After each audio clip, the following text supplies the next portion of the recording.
நீங்க தரக்கூடிய மொய் பணத்தை வச்சு தான் நாங்க அரிசி பருப்பெல்லாம் வாங்கி சோறு பண்ணி திங்கிற மாதிரிலாம் அவன் மருமக செஞ்சிருக்கா. மொய் பணம் கொடுங்கன்னு நான் உங்ககிட்ட கேட்டேனா? இன்னைக்கு இருக்கு அவளுக்கு. மருமகளே, ஏன் மருமகளே? என்னதே? ரேவதி, வா வா, நல்லா இருக்கியா? நீங்க கேட்டாலும் கேட்காட்டாலும் நாங்க நல்லா தான் இருப்போம். என்ன என் சம்மந்திகாரிக்கு கால்ல அப்படியே சுடு தண்ணி ஊத்துற மாதிரி பொரிஞ்சு தள்ளுதா? இங்க பாரு மருமகளே, இந்த லெட்டர் எழுதுனது நீயா? எவ்வளவு முத்து முத்தான கையெழுத்துக்கள். நான்தான், நானே, அது நானே. இந்த லெட்டரை எழுதியதும் நானே, அதை மொய் கவரில் வைத்ததும் நானே. எதே? நானே, அது நானே. திமிரு பிடிச்சவளா? அதுவும் நானே. இந்த ஆட்டத்துக்கு ஒண்ணும் குறைச்சல் இல்ல. ஆமாதே, நான் நல்ல அழகா சூப்பரா டான்ஸ் ஆடுவேன்ல. வாய மூடிடி. என்னதே, கொஞ்ச நேரத்துக்கு முன்னாடி தானே 2 குட்டுவன் இட்லிய நல்ல பாத்தி கட்டி சட்னி சாம்பார்லாம் ஊத்தி குழப்பி அடிச்சியே. இப்ப என்னடானா வயிறு பசி வந்த மாதிரி கத்துதியே. ஆமா, உன்கிட்ட கேட்டிட்டு தான் 2 குட்டுவன் இட்லி நான் தின்னனாக்கும். ஆமாதே, நான் பாத்திர கூடாதுன்னு சொல்லிக்கிட்டு தானே கதவுக்கு பின்னாடி ஒளிஞ்சு நின்னு தின்னியே. அடி பாவி, நாம ஒளிஞ்சு நின்னு தின்னதையும் பாத்துக்கிட்டா. என்னத்த செய்ய, இந்த வீடு பூரா கேமரா இருக்க மாதிரி என் மருமக கண்ணை வச்சு பாத்துக்கிட்டே தான் இருக்கா. ஆமாதே, டுடு டுடு டுடு டுபுஜிகு டுபுஜிகு. ஓடவும் முடியாது, ஒளியவும் முடியாது. என்ன யாருன்னு நினைச்சியா? ஏய் அம்மா, என்னத்த சொன்னாலும் இவ வாயை மூட முடியலையே. ஒவ்வொன்றுக்கும் பதில சொல்லிக்கிட்டே தானே இருக்கா. இங்க பாருங்க பெரியம்மா, உங்க மாமியார் மருமக அக்க போறேன், அப்புறமா வச்சிடுங்க. நான் சொன்ன வேலையை முதல்ல பாருங்க. சரி மக்கா, இவ எப்படி இந்த லெட்டரை எழுதி மொய் கவர்ல வச்சான்னு அவகிட்ட நான் கேட்காம விட மாட்டோம்ல. என்னதே கேட்க போறியா? அதான் நானே சொல்லிட்டோம்ல, இந்த லெட்டரை எழுதி மொய் கவர்ல வச்சது நான் தானே. மைனி, என்ன போக்கத்தவன்னு நினைச்சேனா? மொய் கவர்ல 2000 ரூபாய் பணத்தையும் வச்சு இதுல இந்த லெட்டரை எழுதி வச்சிருக்கியா? வாழ்த்துக்கள் சொன்னாலும் பரவாயில்ல. என்னமோ நான் உங்ககிட்ட இருந்து கடன் வாங்கின மாதிரில இந்த ரூபாயை திருப்பி தந்தறணும், அப்படியே தந்தாலும் பரவாயில்ல, வட்டி போட்டு தந்தாலும் பரவாயில்லன்னு எழுதிருக்கியா? என்ன ரேவதி, நடக்கப்பட்ட விஷயத்தை தானே நான் சொன்னேன். இதுக்கு போய் ஏன் இப்படி தைய தக்கான குதிச்சு கோவப்பட்டுக்கிட்டு இருக்கா? என் மருமகள, என் மகன் எங்க தைய தக்கான குதிச்சிட்டு சொல்லுதா? அவ பாட்டுக்கு நின்னுட்டே சொல்லிட்டு இருக்கா. எத்தே, நானே என் சம்மந்தியும் பேசிட்டு இருக்கோம், குறுக்க நீங்க என்னத்துக்கு பேசிக்கிட்டு இருக்கீங்க? இங்க பாரு ரேவதி, மைனி ஒரு விஷயம் பண்ணா எல்லாம் நல்லதுக்கா தான் இருக்கும். ஆமா, ஏன் அதையும் அந்த லெட்டர்ல எழுத வேண்டியதானே? எழுதிருப்பேன், அப்புறம் சும்மா வளவள கொலகொலன்னு எழுதுனேன்னு வச்சிக்கியா, அப்புறம் நான் சொல்ல வந்த பாயிண்ட மறந்துடுவேல்ல. அதெல்லாம் இருக்கட்டும் டி, சும்மா பேசி சமாளிக்காத. ஒரு சொந்தக்கார பந்தக்கார வீட்டுக்கு விசேஷத்துக்கு போனா மொய் கவர்ல பணம் வச்சு கொடுப்பாவோ, ஆனா நீ அதுல ஒரு லெட்டரை எழுதி பணத்தை திருப்பி தரணும், வட்டியோட தந்தாலும் பரவாயில்லன்னு எப்படி நீ எழுதுவா? அதுவும் என் தங்கச்சி மாவ விசேஷ வீட்டுக்கு போய் இப்படி எழுதி கொடுத்திருக்கியா? உனக்கு எவ்வளவு திமிரு இருக்கும்? எத்தே புரியாம பேசாதே. யாரு புரியாம பேசுறா? நீங்க தான் புரியாம பேசுறீங்க.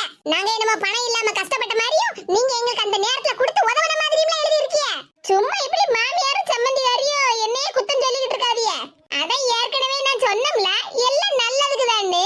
நாம ஒரு விசேஷ வீட்டுக்கு போனா மொய் கவர்ல பணம் வச்சு கொடுத்துட்டு வர்றது எதுக்கு? அவங்களுக்கு நம்ம கிஃப்டாவா கொடுக்கும்? எப்படியும் நம்ம வீட்டுக்கு அடுத்தது விசேஷத்துக்கு வரும்போது அந்த பணத்தை மனசுல ஞாபகம் வச்சுக்கிட்டு நமக்கு திருப்பி தரணும்னு தானே. இப்ப என் வீட்டுக்கு விசேஷத்துக்கு ஒருத்தங்க வந்து ஒரு 100 ரூபாய் 200 ரூபாய் மொய் எழுதிட்டு போனாவன்னு வச்சுக்க, திருப்பி நான் அவங்க வீட்டு விசேஷத்துக்கு போவாம இருந்துட்டோம்னா என்ன போட்டு என்னெல்லாம் ஏசுவாவோ. ஏதே அப்படிதானே? சித்தி, உங்களுக்கு ஞாபகம் இருக்கா? 2 வருஷத்துக்கு முன்னாடி எங்க கல்யாணத்தப்ப மொய் கவர்லாம் எண்ணினே இல்ல. அப்ப உங்க சொந்தக்காரங்கள்ல ஒருத்தவங்க, அவங்க பேரு கூட யாதோ உண்டுமே, ராமலட்சுமி. ராமலட்சுமி அவ கல்யாணத்துக்கே வரலையே. அவ வீட்டு விசேஷத்துக்கு நான் 200 ரூபாய் மொய் எழுதிட்டு வந்தேனே, அவ கல்யாணத்துக்கும் வரல. இல்லனா யார்கிட்டயாவது மொய் கவர்ல நான் கொடுத்த 200 ரூபாயை திருப்பி கொடுத்து அனுப்பியிருக்கலாம்ல. அவ அது பண்ணலையே, இப்படி பண்ணலையே, ஒரு 100 ரூபாய் கூட கொடுக்கலையேன்னு என்ன ஆகான்னு ஏசிட்டு கிடந்தியே. அதே, ஆமா, நான் மெனக்கிட்டு இங்க இருந்து போய் அவ வீட்டு விசேஷத்துக்கு 200 ரூபாய் மொய் பணம் வச்சிட்டு வந்திருக்கேன். அவ என் மகன் கல்யாணத்துக்கு ஒரு 8 கூட வரல இல்ல. ஏதே, அவங்க நம்ம வீட்டு கல்யாணத்துக்கு வரலையேன்னு நீங்க கவலைப்படல. நான் கொடுத்த 200 ரூபாய் திருப்பி வரலையே. இல்லன்னா அவன் யார்கிட்டயாவது மொய் கவர் கொடுத்து அனுப்பியிருக்கலாமேன்னு தானே நீங்க கவலைப்பட்டியா? எவ்வளவு ஏசி ஏசுனிய. ஏதாடி மர்மோ பாயிண்ட பிடிச்சிட்டாளா? அந்த நிலைமை நம்ம ரேவதிக்கு வந்துட கூடாதுலாத்தே. அதுக்கடே அந்த ராமலட்சுமியை என் தங்கச்சி மாவன ஒண்ணாடி. எத்தே, அவங்க 2 பேரும் வேற வேற தான். நான் இல்லன்னு சொல்லல. ஆனா பிரச்சனை ஒரே பிரச்சனை தானே. ஏதே, என்ன இருந்தாலும் என் சம்மந்திக்காரிய நான் யாருகிட்டயும் விட்டு கொடுத்துட கூடாதுலாத்தே. அதுக்குதான் முன்கூட்டி அவ கொஞ்சம் உஷாரா இருக்கணும்னு தான் இப்படி ஒரு லெட்டரை எழுதி அந்த கவர்ல வச்சு கொடுத்தேன் பாத்துக்கிடுங்க. நாளைக்கு நம்ம வீட்ல ஒரு விசேஷம், இல்லன்னா நாங்க தனியா புது வீடு வாங்கி பால் காய்ச்சணும்னு வச்சுக்கோங்க. அப்ப ரேவதி நாம கொடுத்த பணத்தை அப்படியே கொண்டு வந்து கொடுப்பா. அத நான் எங்க வீட்ல பெருமையா சொல்லுவோம்ல. எங்க வீட்டு பக்கம் யாரும் கேட்க மாட்டாவல்ல, உன் சம்மந்திகாரி என்ன பண்ணுனா ஏது பண்ணுனா அப்படின்னு. இங்க பாருங்க மைனி, நீங்க என்ன காரணம் சொன்னாலும் பரவாயில்ல, ஆனா நீங்க இந்த மாதிரி லெட்டர்ல எழுதி கொடுத்தது பெரிய தப்பு. நான் என்ன மூளை கட்டவளா இல்லனா அறிவு கட்டவளா? எங்க அண்ணன் வீட்டு விசேஷத்துக்கு எனக்கு என்ன பண்ணணும்னு எனக்கு தெரியும். அதுக்குன்னு உங்ககிட்ட இருந்து ரூபாயை வாங்கிட்டு நான் பேசாம நானே வச்சுக்கிடுவேன்னு நினைச்சிட்டு இருக்கேன். கோவப்படாத ரேவதி, எல்லாம் ஒண்ணு பெருமைப்படுத்துறதுக்காக தான் நான் இப்படி எல்லாம் எழுதி வச்சிருந்தேன். இப்ப நான் கொடுத்த 2000 ரூபாயை விட நான் எழுதி கொடுத்த லெட்டர் தானே உனக்கு மனசுல நல்ல ஆழமா பதிஞ்சிருக்கு. இனி நீ எந்த ஊருக்கு போனாலும் எங்க வீட்டுக்கு ஒரு விசேஷம் வரும்போது நீ மறக்கவே மாட்டேல்ல. அப்படி உனக்கு ஞாபகப்படுத்துறதுக்கு தான் இந்த லெட்டர். இதுக்கு நீங்க எல்லாம் கோவப்பட வேண்டிய அவசியமே இல்ல. நம்ம மைனி எவ்வளவு புத்திசாலித்தனமா யோசிச்சிருக்காவோ, நம்ம மருமக என்ன அறிவாளித்தனமா இருக்கான்னு நீங்க 2 பேரும் என்ன நினைச்சு பெருமைதான் படணும்.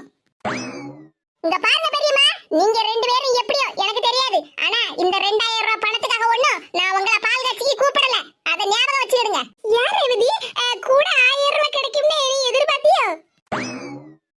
இங்க பாருங்க மைனி, உங்க நக்கல் நையாண்டி எல்லாத்தையும் உங்க மாமியாரோட வச்சிடுங்க, என்கிட்ட வச்சுக்காதீங்க. என்ன ரேவதி, நான் அமைதியா தானே பேசிக்கிட்டு இருக்கேன், நீ ஏன் இவ்வளவு கோவப்படுதா? ரேவதி ரேவதி நில்லுங்கக்கா. உங்க மருமக பெருமைய நீங்களே பாடிக்கிட்டு இருங்க, எனக்கு என்ன? பிள்ளை வருத்தப்பட்டுல போறா. யாமடி உனக்கு என்ன அவ்வளவு திமிரா? நீ இப்ப எழுதி கொடுக்காட்டா உன் சம்பந்திகாரி நம்ம வீட்டு விசேஷத்துக்கு ஏதோ வந்து செய்ய மாட்டானா அர்த்தம். எத்தே கோவப்படாதே எத்தே. சரி, நான் கோவப்படாதெல்லாம் இருக்கட்டும். ஆமா, 2000 ரூபாய் மொய் பணம் எழுதிருக்கியா? ஏமாவே உன்கிட்ட 5000 ரூபாய் தந்தா? எத்தே, நான் 2000 ரூபாய் பணம் கொடுத்ததுக்கு உங்க மகா வந்து இப்படி சத்தம் போட்டுட்டு போறா. இதுல நான் 5000 ரூபாய் பணத்தை வச்சிருந்தோம்னா அவ்வளவுதான், நம்ம 2 பேரையும் நார் அடிச்சிட்டு போயிருப்பா. நம்மள நார் அடிச்சிட கூடாதுலாத்தே, அதுக்கு தான் 2000 ரூபாய் பணத்தை வச்சேன். வருமுன் காப்பதே சிறந்தது. ஆமா, நீ என்ன சொல்ற? யாத்தே உங்களுக்கு புரியலையா? அது கொஞ்சம் புரிஞ்சது, கொஞ்சம் புரியல. புரிவதை விட புரியாமல் இருப்பதே நல்லது. சரிதே, இந்த லெட்டரை கொண்டு வாங்க, பீரோல பத்திரமா வைங்க.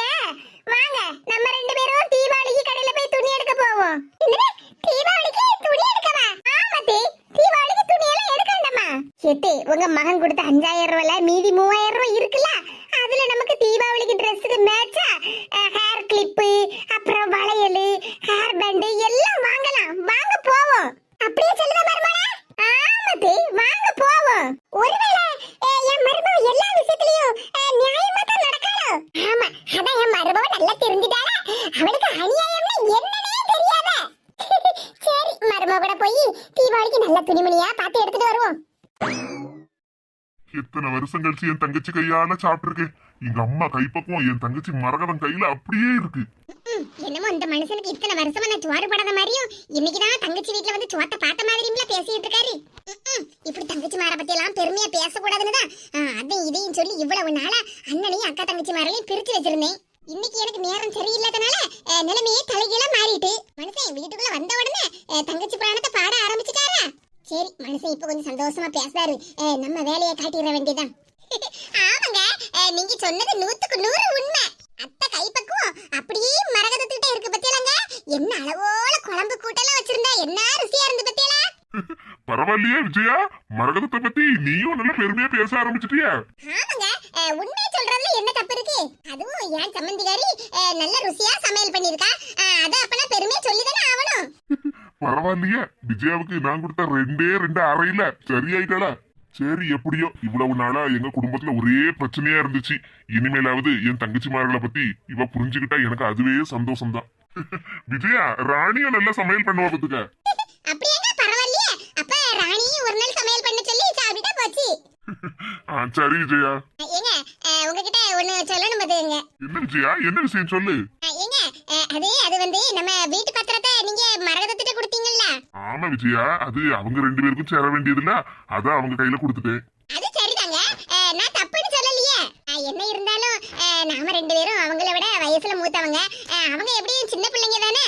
அதுக்கு இப்ப நான் என்ன சொல்ல வரேன்னா, பெரியவங்க தான் நல்லது கெட்டது எல்லாத்தையும் சின்ன பிள்ளைங்களுக்கு பார்த்து பார்த்து செய்யணும்.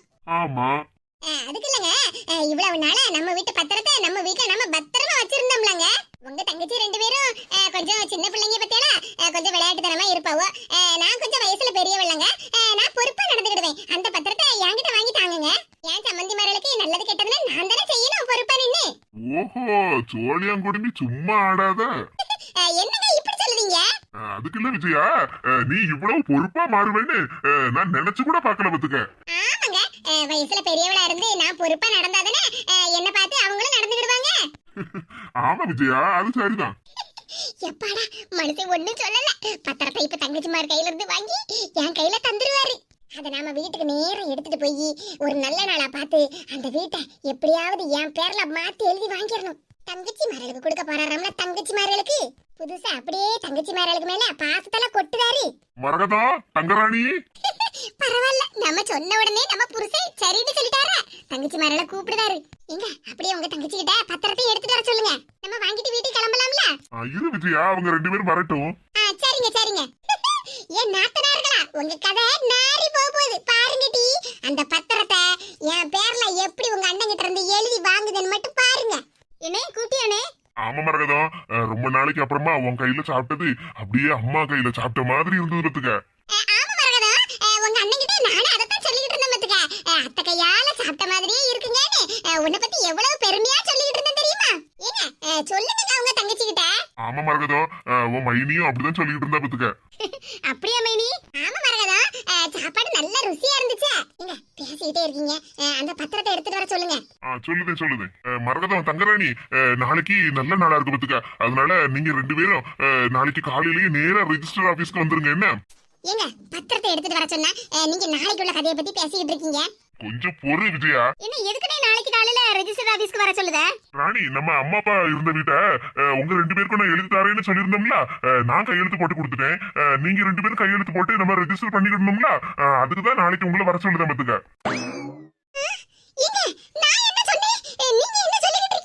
இங்க பாரு விஜயா, நான் என்ன பண்ணணும்னு நீ எனக்கு சொல்லி தராத.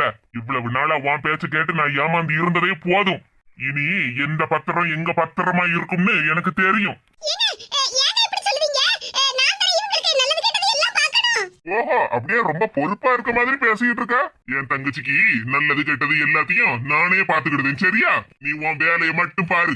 ஏன்னா எல்லா பொறுப்பையும் ஏத்துக்கிட்டு நீ கஷ்டப்படக்கூடாதுல்ல விஜயா. அதே மாதிரி நம்ம வீட்டு பொறுப்ப இவ்வளவு நாளா நீ பாத்துக்கிட்டு இருந்தேல்ல, இனி நீ கொஞ்சம் ரெஸ்ட் எடு. என்ன, நம்ம வீட்டு பொறுப்பையும் நானே பாத்துக்கிடுதேன். ஐயோ, நமக்கு நாமே ஆப்பு வச்சிட்டோம்ல. பேசாம இருந்திருக்கலாமோ? மரகதம், நாளைக்கு நம்ம ரெஜிஸ்டர் ஆபீஸ்க்கு போயிட்டு அப்படியே நேரா நம்ம எல்லாருக்கும் துணி எடுக்க கடைக்கு போவோம், சரியா? என்ன ரெண்டு பேரும் முடிச்சுக்கிட்டு நிக்கிய? தீபாவளிக்கு துணி எடுக்கணும்ல. பாரு விஜயா, நாம இவ்வளவு நாளா தனியெல்லாம் தீபாவளி கொண்டாடிட்டு இருந்தோம். இப்ப எனக்கு நம்ம குடும்பத்தோட தீபாவளி கொண்டாடணும்னு ஆசை. அதுக்குதான் அப்படி சொன்னேன். மரகதம், ராணி, நாளைக்கு எல்லாரும் ரெடியா கிளம்பிருங்க. என்ன, பிள்ளைகளை எல்லாரையும் நம்ம சேர்த்து கூட்டிட்டு போறோம். யாருக்கு என்னென்ன துணிமணி வாங்கணுமோ எல்லாரும் வாங்கிக்கிடுங்க. எல்லாம் ஏன் பொறுப்பு தான். அதுவும் இல்லாம இந்த தடவை தீபாவளி நம்ம எல்லாரும் சேர்ந்துதான் கொண்டாட போறோம். ஆமா தங்கச்சி, நான் தான் சொல்லுவேன். ரொம்ப சந்தோஷமா இருக்குனே. ஆமா ராணி, எனக்கும் சந்தோஷமா தான் இருக்கு. அஞ்சு பெரிய பிள்ளையானல்ல, அப்ப நாங்க விசேஷத்துக்கு வந்திருக்கும் போதுன்னா பெரிய பிரச்சனை ஆயிட்டு, அப்ப நான் பிள்ளைக்கு வாங்கிட்டு வந்த நெக்லஸ கூட என்னால போட முடியல. அதெல்லாம் ஒண்ணு இல்லனே, நீ வந்ததே எனக்கு சந்தோஷம் தான். ஆனா சாப்பிடாம போயிட்ட பத்தியா, அதான் எனக்கு கொஞ்சம் சங்கடமா இருந்துச்சு. சரி விடு மரகதம், அதான் பழசையெல்லாம் மறந்துடலாம்னு சொல்லியாச்சுல. ஆனா எனக்கு பிள்ளைகளுக்கு வாங்கி தராம விட்டுட்டோமேனு கொஞ்சம் மனசுக்கு சங்கடமா இருந்துச்சு பத்துக்க. அதனால நம்ம நாளைக்கு துணி கடைக்கும் போயிட்டு அப்படியே நகை கடைக்கும் போயிட்டு வந்துருவோம். என்ன, தங்க விக்கிற விலைக்கு இப்ப நகையெல்லாம் ஒண்ணு வேண்டானே. இங்க பாரு ராணி, என் மருமக்கமார்களுக்கு ஏன் இஷ்டப்படி நான் என்னனாலும் வாங்கி கொடுப்பேன். அத வேண்டாம் இத வேண்டாம்னு சொல்றதுக்கு உங்களுக்கு எந்த உரிமையும் கிடையாது, சொல்லிவிட்டேன். ஆமா. என்ன, நாங்க என்னன்னே சொல்ல போறோம்? நீ செலவு பண்ணி கஷ்டப்படக்கூடாதுல, அதுக்குதான் அப்படி சொன்னோம். என்ன மரகதம் இப்படி சொல்லிட்டா? என் மருமக்கமார்களுக்கு நான் செய்யாம பின்ன வேற யாரு செய்வா? அப்படிதானே விஜயா?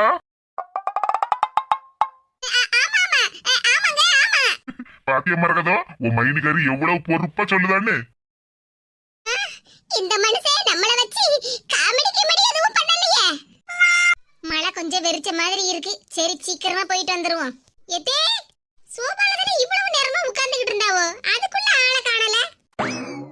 எங்க அத்தை உட்கார்ந்தவன ஒரேடியா சோபால உட்கார்ந்து சீட்டை தேய்ச்சிக்கிட்டு இருப்பாவோ, இல்லன்னா அடுக்காலையில போய் உட்கார்ந்து பாத்திரத்தை கழுவிக்கிட்டு இருக்காவோ. எத்தே என்ன மருமகளா கூட்டியா? என்னதே நீங்க ஒரு பொறுப்பு இல்லாம இருக்கிய?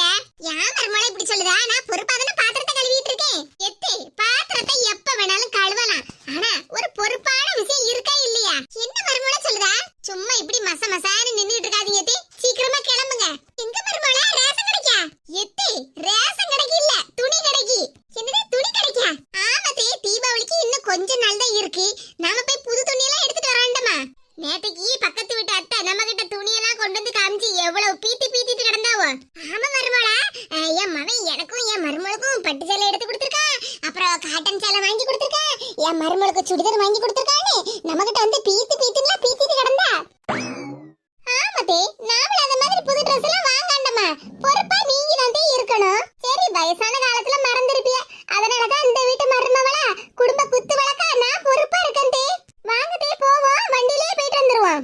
சரி மருமகளா, அப்ப போற வழியில ரேஷன் கடையில அரிசியும் சீனியும் வாங்கணும் பத்துக்க, அதை மட்டும் வாங்கி வச்சுட்டு போயிருவோமா? சரிங்க தே, நான் என் வேலையில பொறுப்பா இருக்கேன், நீங்க உங்க வேலையில பொறுப்பா இருக்கிய. வீட்டுல இருக்கப்பட்டு நம்ம தானே மருமகளா பொறுப்பா இருக்கணும். சரி இரு மருமகளா, நான் போய் 2 கட்டை போய் எடுத்துட்டு வரேன். சரிங்க தே. பட்டு சேலை, காட்டன் சேலை, அப்புறம் சுடிதாரு, மேக்கப் ஐட்டமு, அப்படி இப்படின்னு கணக்கு போட்டா எல்லாம் சரியா வரும். மருமகளா கிளம்புவோமா? சரிங்க தே. ஏத்தே உங்களுக்கு காட்டன் சாரி வேணுமா இல்லனா பட்டு சாரி வேணுமா? பட்டு சேலை தான் வீட்ல ஊறுபட்டதனே இருக்குல மருமகளா, அதனால எனக்கு வெறும் காட்டன் சாரி மட்டும் போதும். அப்படி எல்லாம் சொல்லாதீங்க தே, பட்டு சாரி எடுத்துக்கிடலாம், அதுவும் சூப்பரான காஞ்சிபுரம் பட்டு சாரி.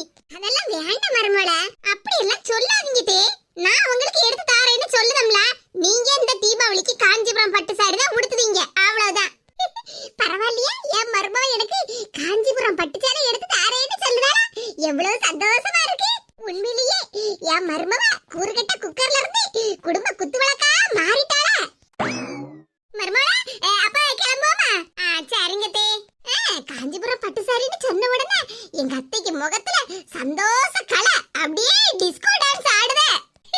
அப்படியே டிஸ்கோ டான்ஸ் ஆடிக்கிட்டே இருக்கட்டும், அந்த சாக்குல நமக்கும் ஒரு காஞ்சிபுரம் பட்டு சேலையை வாங்கிட வேண்டியதா. தீபாவளி தீபாவளி தா, எங்க வீட்டு மாமியா மருமவ தீபாவளி தா. எத்தே கிளம்புவோமா? சரி மருமகளா. எத்தே வழிய விட்டு நில்லுங்க, அப்புறம் மொட்டை மண்டைய மேம்பாலம்னு நினைச்சுக்கிட்டு வண்டிய மேல ஏத்திர போறேன். ஏன் மருமவ என்ன காமெடியா பேசுதா? பின்ன என்னத்தே, வண்டில போறான்னு தெரியுதுல, வழியில வந்து நின்னா நான் என்ன செய்ய? இப்படிதான் சொல்ல முடியும். என்ன சுசீலா, மாமியாரும் மருமகளும் எங்கேயோ கிளம்பிட்டே போலுக்க. ஏத்தே வழிய விடுங்க முதல்ல. எம்மடி எங்க போறீ யாது போறீன்னு கேட்கம்ல, சொல்லிட்டு போங்களா? என்னது சொல்லிட்டு போடுமா? ஆமா நான் கேட்கம்ல, சொல்லிட்டு போங்க. ஆமா ஆமா, நீங்க கேட்டதுக்கெல்லாம் நாங்க பதில் சொல்லணுமாக்கும். நேத்திக்கு நீங்களும் உங்க மருமகளும் துணி கடைக்கு போனீங்க, எங்ககிட்ட என்ன சொல்லிட்டா போனீங்க? அதானே. என்ன சுசீலா, நீயும் உன் மருமக கூட சேர்ந்துக்கிட்டு அதானே இதானேன்னு சொல்லிட்டு கிடக்க? ஆமாக்கா, என் மருமக சொல்றது கரெக்ட் தானே. நீங்க மட்டும் உங்க மருமக கூட எங்கலாமா போயிட்டு வாரியா, எங்ககிட்ட என்ன சொல்லிட்டா போறியா? நாங்க எங்கயாவது பக்கத்துல கடைக்கு போனா மட்டும் எங்க போறியா யாது போறியான்னு எல்லாத்தையும் விளாவரியா விசாரிக்கல. நீங்க எங்க போறியான்னு எங்ககிட்ட என்ன சொல்லிட்டா போறியா? ஏய் அம்மா, மாமியார் மருமக கூட்டி சேர்ந்துக்கிட்டு என்ன ஏசிட்டா இருக்கியா 2 பேரும்? ஆமா ஏசதான் செய்யுமா. ஒரு இடத்துக்கு கிளம்பி போறதுக்கு முடியலையா, எங்க போறியா எங்க போறியா எங்க போறியான்னு கேள்வி கேட்டுக்கிட்டே வந்துருவீங்களா? போற காரியம் இன்னைக்கு விளங்குனாப்லதான். எம்மாடி வேணா ரொம்பதான் மினுக்காத. என்ன நான் ஒண்ணு மினுக்கல, வேலைய விட்டு நில்லுங்க. சும்மா எந்த நேரம் பார்த்தாலும் எங்க போறியான்னு கேள்வி மேல கேள்வி கேக்குது. சுசீலா, என்ன மருமக கூட சேர்ந்துக்கிட்டு என்கிட்ட நீ ஏத்து பேசுறியா? 4 நாளைக்கு முன்னாடி உனக்கு கையில கெட்டி தலையில கெட்டிடு சும்மா பேண்டேஜ் போட்டு விட்டது நான் தானே. உன் மருமக கிட்ட என்ன நடிப்பு நடிச்ச? இங்க பாருங்க தே, எங்க மாமியார நடிக்க வச்சது, டைரக்ஷன் பண்ணினது எல்லாம் நீங்க தானே, எனக்கு நல்லாவே தெரியும். உன் மாமியார் நடிப்பு நடிச்சான்னு உனக்கு தெரிஞ்சுமா இப்படி மாமியார் கூட கூட்டி சேர்ந்துக்கிட்டு வண்டியில போற? ஆமா, எங்க மாமியாரு நாங்க நடிப்போம் நடிக்காம இருப்போம், உங்களுக்கு என்ன? கவிதாக்காவை கூப்பிடட்டா?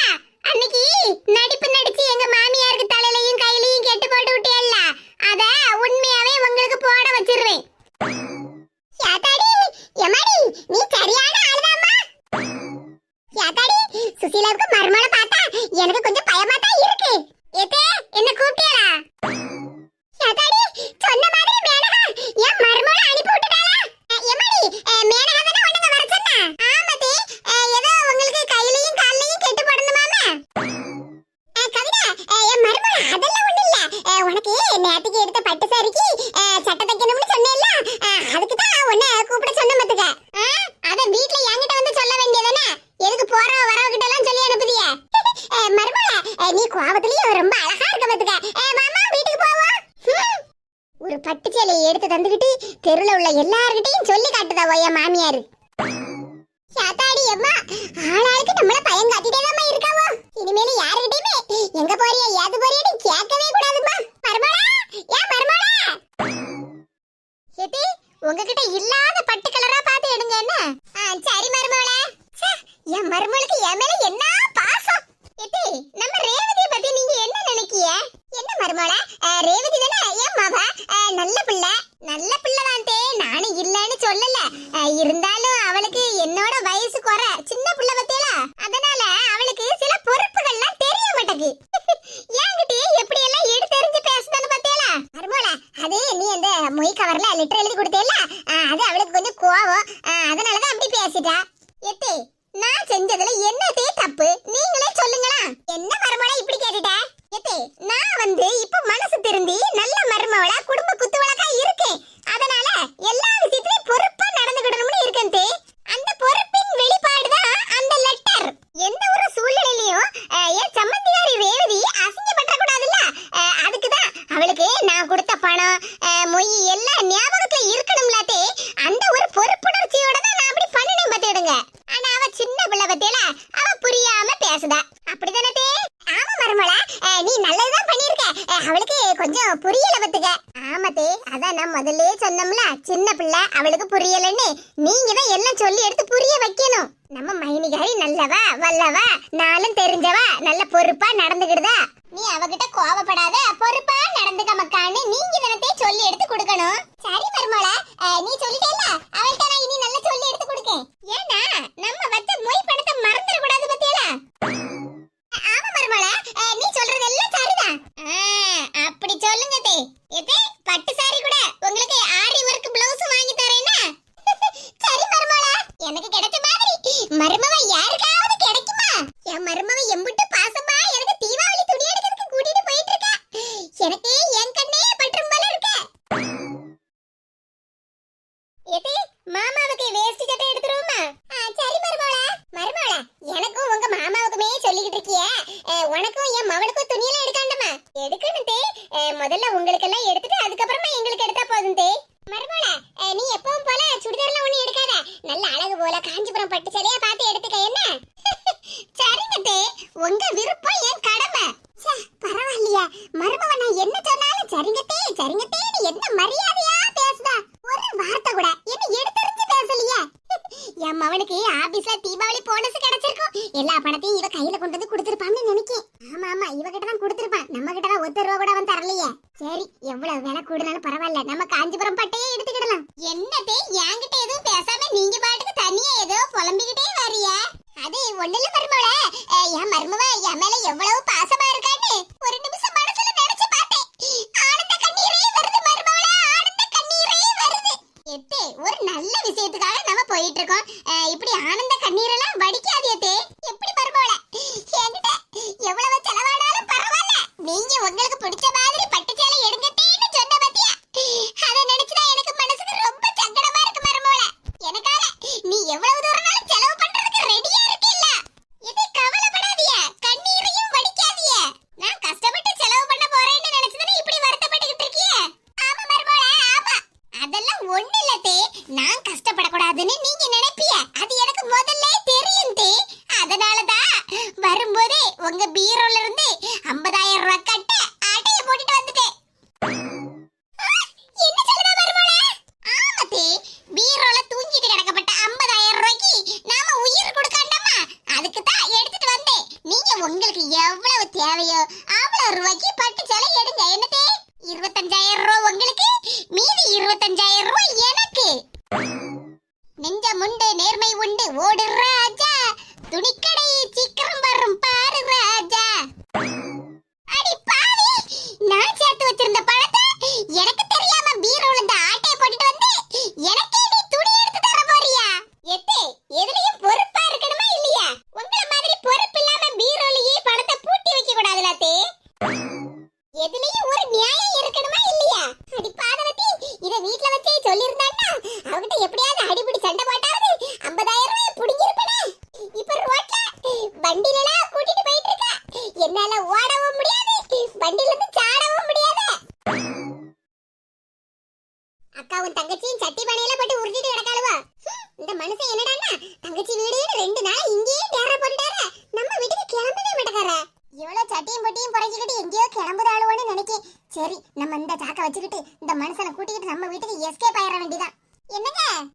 என்ன விஜயா? எங்க உங்க தங்கச்சி மாரெல்லாம் எங்கேயோ வெளியே கிளம்புதாவோன்னு நினைக்கேன். நம்மளும் நம்ம வீட்டுக்கு கிளம்புவோமாங்க? அவங்க ரெண்டு பேரும் குடும்பத்தோட ஏதாவது ஒரு முக்கியமான விசேஷத்துக்கு போறாவளா இருக்கும். நாம இங்க வீட்டுல இடைஞ்சலா இருக்க கூடாதுலங்க. அதெல்லாம் ஒண்ணு இல்ல விஜயா. அதுக்கு இல்லங்க, நாம யாருக்கும் இடைஞ்சலா இருக்க கூடாதுல்ல. அண்ணனும் மைனியும் வீட்டுல இருக்காவோ, நம்ம எப்படி விசேஷத்துக்குலாம் வெளியே கிளம்புதுன்னு அவங்க கொஞ்சம் யோசிப்பாவல்லங்க. விஜயா, நீயா இப்படி பேசுற? ஆமாங்க, நான் தாங்க பேசுவேன். அதுக்கு இல்ல, என் தங்கச்சிமார் மேல எல்லாம் ரொம்ப கரிசனமா பேசுவிய, அதான் கேட்டேன். ஆமாங்க, என்ன இருந்தாலும் என் சம்பந்திமார்கள்ல என்னால அவங்க கஷ்டப்படக்கூடாதுலங்க, அதுக்குதான் அப்படி சொன்னேன். ஐயோ ஐயோ. மைனி மைனி, உங்களால எங்களுக்கு எந்த கஷ்டமும் இல்ல. லெமன் சாதம், புளி சாதம், தக்காளி சாதம், மைனி உங்களுக்கு பிடிச்ச ரசம் சாதம், துவையல் எல்லாம் ரெடியா இருக்கு. கிளம்புவோமா? கிளம்புவோமாவா? எங்க ராணி? என்ன வேணுக்கு சொல்லிருக்கீல்ல? ஆமா மரகதம், வேணு அப்பதே வாசல்ல வந்து நின்னாச்சு. நீங்க தான் கிளம்பணும். போமா. எங்கங்க ஆளுக்கு ஒவ்வொண்ணா பேசிட்டு இருக்கீங்க? என்ன விஜயா, எல்லாத்தையும் மறந்துட்டியா? நான் நேத்துக்கே சொன்னோம்ல, எல்லாருக்கும் தீபாவளிக்கு துணி எடுத்து கொடுக்கணும்னு. என்ன மைனி, அண்ணன் எங்களுக்கு மட்டும் தீபாவளிக்கு துணி எடுத்துறல, உங்களுக்கும் சேர்த்துதான். இப்ப காலையிலேயே துணி எடுக்க போனா நம்ம சாயங்காலம் வீட்டுக்கு வரமோ இல்லனா ராத்திரி வரமோ. மத்தியானம் வயிறு பசிக்கும்ல மைனி, அதுக்குதான் சாப்பிடுறதுக்காக இவ்வளவு சாப்பாடு ரெடி பண்ணி வச்சிருக்கோம். போமா? அட பாவி மனுஷா, இவர் சும்மா தான் சொல்லுதாருன்னு பார்த்தா உண்மையாவே குடும்பம் எல்லாருக்கும் துணி எடுத்து கொடுக்க போறாராமே. அதுவும் வேன்ல கூட்டிட்டு போறாரா. தங்கச்சி மாதிரி அளவோல சாப்பாடெல்லாம் கட்டிட்டு வந்து ரெடியா நிக்காவல்ல. இந்த நிலைமை இன்னைக்கு வர காரணமே என் தங்கச்சி சுதா தான். அடியே சுதா, ஒன்னால தாண்டி எங்களுக்கு இவ்வளவு செலவு. நீ மட்டும் என் கையில கிடைச்சா உன்னை சட்னி ஆக்கிரும் பாத்துக்க, சட்னி. ஐயோ, குடும்பத்துல உள்ள எல்லாருக்கும் துணி எடுக்கணும்னா எவ்வளவு ரூபாய் செலவாக போகுதோ. ஐயோ கடவுளே. விஜயா, போமா. சரிங்க ராணி, நீங்க எல்லாரும் கிளம்புங்க. சின்ன பொண்ணு இன்னைக்கு ஆஸ்பத்திரிக்கு போறா பாத்துக்க. நானும் வாரேன்னு சொல்லியிருக்கேன். அதனால நானும் ஆஸ்பத்திரிக்கு போயிட்டு நேராங்க கடைக்கு வந்துருதேன். என்ன? சரிக்கா. ஏக்கா, பிள்ளைங்க எல்லாரையும் நான் கூட்டிட்டு போறேன். என்ன? சரி ராணி. மைனி, கிளம்புவோமா? கிளம்புவோமான்னு சொல்றத பார்த்தாலே பல லட்சம் ரூபாய் செலவு இழுத்து விட்டுறா போலுக்கு. டாக்டர் அம்மா மருமோட ஸ்கேன் எடுக்க கூட்டிட்டு போயிருக்காங்க. என்ன சொல்ல போறாங்களோ? பாட்டி, பரிமளா பாட்டி. என்ன மரகதம், துணி எடுக்க போறேன்னு சொல்லிட்டு இங்க வந்திருக்க? துணி எடுக்க போணும் பாட்டி. இங்க ஆஸ்பத்திரியில வந்து சின்ன பொண்ணை பாத்துட்டு போலாம்னு தான் வந்த மாத்துடுங்க. பரவாயில்ல, அத நான் இருக்கேன்னு சொன்னோம்லாமோ. நீ துணி எடுக்க போக வேண்டியதானே? அதெல்லாம் ஒண்ணு இல்ல பாட்டி. முதல்ல சின்ன பொண்ணுக்கு இன்னைக்கு ஸ்கேன் எடுக்க வந்திருக்கோம். சரி, என்ன ஏதுன்னு விசாரிச்சுட்டு போலாம்னு தான் வந்தேன். அதுக்கப்புறமா போய் துணி எடுக்க போய்கிடலாம். வீட்ல இருந்து எல்லாரும் நேராங்க துணி கடைக்கு போயிருவாங்களாம். நாங்க ஆஸ்பத்திரி வந்து பாத்துட்டு அதுக்கப்புறம் போலாம்னு இருக்க மாத்துடுங்க. அதெல்லாம் ஒண்ணு இல்ல மரகதம், நான் பாத்துக்கிட்டேன் மருமோட. நீ வேணா துணி கடைக்கு போ. உனக்கு எதுக்கு வீண் சிரமம்? அதெல்லாம் ஒண்ணு இல்ல பாட்டி, நான் எதுக்கு இதெல்லாம் சிரமம்னு நினைக்க போறேன். அம்மா, டாக்டர் அம்மா வந்தாங்களா? ஆமா மரகதம், டாக்டர் அம்மா சின்ன பொண்ண ஸ்கேன் எடுக்க கூட்டிட்டு போனா பாத்துக்க. ஸ்கேன் எல்லாம் எடுத்தாச்சா, இன்னும் ரிப்போர்ட் மட்டும் வரணுமா? அப்படியே பாட்டி, அப்போ ரிப்போர்ட் வந்த உடனே நம்மள கூப்பிடுவாங்கல்ல? ஆமா மரகதம், நம்மள கூப்பிடுவாங்கன்னு தான் நானும் இவ்வளவு நேரம் காத்துக்கிட்டே இருக்கேன் பாத்துக்க. ரிப்போர்ட்ல என்ன வந்திருக்கோ கொஞ்சம் பயமா தான் இருக்கு பாத்துக்க மனசுக்கு. அதெல்லாம் ஒண்ணு பயப்படாதீங்க பரிமளா பாட்டி, ரிப்போர்ட் எல்லாம் நல்லபடியா தான் வரும். பாட்டி, உங்களை டாக்டர் அம்மா கூப்பிடுறாங்க. சரி பொண்ணு, வரோம். வா மரகதம், போவோம். சரி பாட்டி. டாக்டர் அம்மா, என் மருமகளும் பேர குழந்தையும் நல்லா இருக்காவல்ல? பாட்டிமா, இந்தாங்க, இதான் உங்க மருமகளோட ஸ்கேன் ரிப்போர்ட். குழந்தை எப்படி இருக்குன்னு சொல்லுங்க டாக்டர் அம்மா. ஒண்ணும் பயப்படாதீங்கக்கா, குழந்தை ரொம்ப ஆரோக்கியமா ரொம்ப நல்லா இருக்கு. மருமகளா, என் பேர பிள்ளை ரொம்ப நல்லா இருக்கா. ஆமாதே, குழந்தை நல்லா இருக்கான். எம்மாடி, என் பேர பிள்ளை என் மருமக வயித்துக்குள்ள இப்படியா இருக்கு. பாட்டிமா, உங்க மருமகளை நீங்க நல்லபடியா பாத்திருக்கீங்க. அதனால தான் உங்க பேர குழந்தை ரொம்ப ஆரோக்கியமா இருக்கு. எனக்கு வேற என்னமா வேலை? பாட்டிமா, உங்க மருமகளும் பேர குழந்தையும் ரொம்ப நல்லா இருக்காங்க. இப்போ 8 மாசம் முடிஞ்சு 9வது மாசம் ஆரம்பிக்க போகுதுல்ல. இடையில ஏதாவது வலி மாதிரி வந்துச்சுன்னா உடனடியா ஹாஸ்பிடலுக்கு கூட்டிட்டு வாங்க, சரியா? சரிங்க டாக்டர் அம்மா, எந்த ராத்திரியானாலும் நான் மருமகளை கூட்டிட்டு வந்துருவோம்ல. சரிங்க பாட்டியம்மா. சின்ன பொண்ணு, மருந்து மாத்திரையெல்லாம் கொடுத்துருக்கோம்ல, அதை மட்டும் கரெக்டா சாப்பிட்டுருங்க. சரிங்க டாக்டர் அம்மா. மரகதா, குழந்தைய பாத்தியா? இக்க தீபாவளிக்கு துணி எடுக்க போறீங்கல்ல, காலையில 4 மணிக்கே எந்திரிச்சு சாப்பாடெல்லாம் செஞ்சு ரெடி பண்ணிக்கிட்டு இருந்தியே. ஆமா சின்ன பொண்ணு, கடைக்குதான். என் தங்கச்சி, எங்க அண்ணன், அண்ணன் முன்னாடி பிள்ளைகள் எல்லாரும் வேன்ல கிளம்பி போயிட்டாவோ. சரி, நம்ம இங்க ஆஸ்பத்திரிக்கு வந்து உன்ன ஒரு எட்டு பாத்துட்டு போவோமே தான் வந்த மாத்துக்க. ஆமா, உங்களுக்கும் துணி எடுக்கணும்ல? மரகதா, அங்க துணி கடையில கூட்டமா இருக்கும்லாமோ. என் மருமகளை இப்ப எப்படி கூட்டிட்டு வர? இதே துணி கடை இங்க பக்கத்துல தான் இருக்கு. நம்ம இன்னொரு நேரம் அலையாண்டாம்ல. அப்படியே சொல்லுங்க மருமகளே. ஆமாதே, நம்மளும் கடைக்கு போய் நமக்கும் தீபாவளி ட்ரெஸ் எல்லாம் வாங்கணும்ல, வாங்கிட்டு போயிருவோம். சரி மருமகளே, நீ சொல்லுதபடியே செய்வோம். டாக்டர் அம்மா, அப்ப நாங்க போயிட்டு வரோம். சரிங்க பாட்டியம்மா, மருமகளை மட்டும் பார்த்தா போதாது, நீங்களும் உங்க உடம்ப நல்லபடியா பாத்துக்கிடுங்க. சரிங்க டாக்டர் அம்மா. வா மருமகளே, போவோம். மரகதா, கிளம்புவோமா? சரி பாட்டி.